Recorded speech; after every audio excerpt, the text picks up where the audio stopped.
Hello हाँ जी कौन। ज़ीशान रोकड़ी। अच्छा आज तैनू किवें याद आ गई मेरी।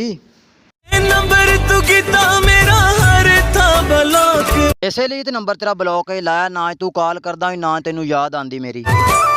मैं केदा मजबूरा। इसलिए मजबूर है तेनू फंक्शन नहीं मिल रहा है। और भाई सीधी गल है मैनू कॉल ना करी मैं नहीं तेरे नाल गल करनी। ना दिल साडा तोड़ तू। भाई मैं नहीं तेरा दिल तोड़ा दिल तो तू मेरा तोड़िया हैगा। मियां वाली का स्टाइल है। भाई मान लिया दिल तोड़ना थोड़ा मियां बाई दा स्टाइल है कोई एक तो दस जरा चंगा कीता तू मेरे नाल। तुरदा हई तेरी राह ते मैं फुल कलियां विछेंदा हां। इस तो इलावा कोई और भी है तो दस दे।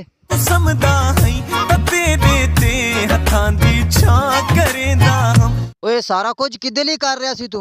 क्यों माही तेरे वास्ते। अच्छा ये मेरे वास्ते कीता है तू। भाई मैं फिर भी नहीं गल करनी तेरे नाल। दी गल तू रुस्से इसे वास्ते रुसिया भाई तू मैनू मिलन नहीं आंदा।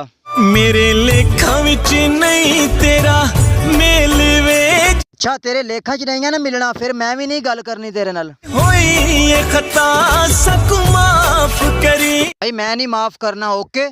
कर ले सुलह तेरी मेहरबानी। मैं उदो ही सुलह करनी जदों तू मैनू मिलन आना है सरगोदे। हमारे सरगोदा में।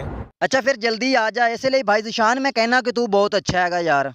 आपका बहुत शुक्रिया कि आपने कुछ तारीफ कर दी। अच्छा ज़ीशान भाई एक गल दस ਜਿਹੜੇ सियासी लीडर ने इन्हां चों ਤੁਹਾਡੇ ਖਿਆਲ ਵਿੱਚ ਕਿਹੜਾ अच्छा सिंगर बन सकता है या बन सकती है। मुझे लगता है जी कि बिलावल भुट्टो वो बन सकते हैं तो मेल और फीमेल दोनों आवाज़ें आवाम को मिल जाएंगी। अच्छा ज़ीशान भाई अगर सवाली स्टाइल ਵਿੱਚ ਵੇਖਿਆ ਜਾਵੇ ਤੇ। वाली स्टाइल में देखें तो फिरदौस आशिक अमान। अच्छा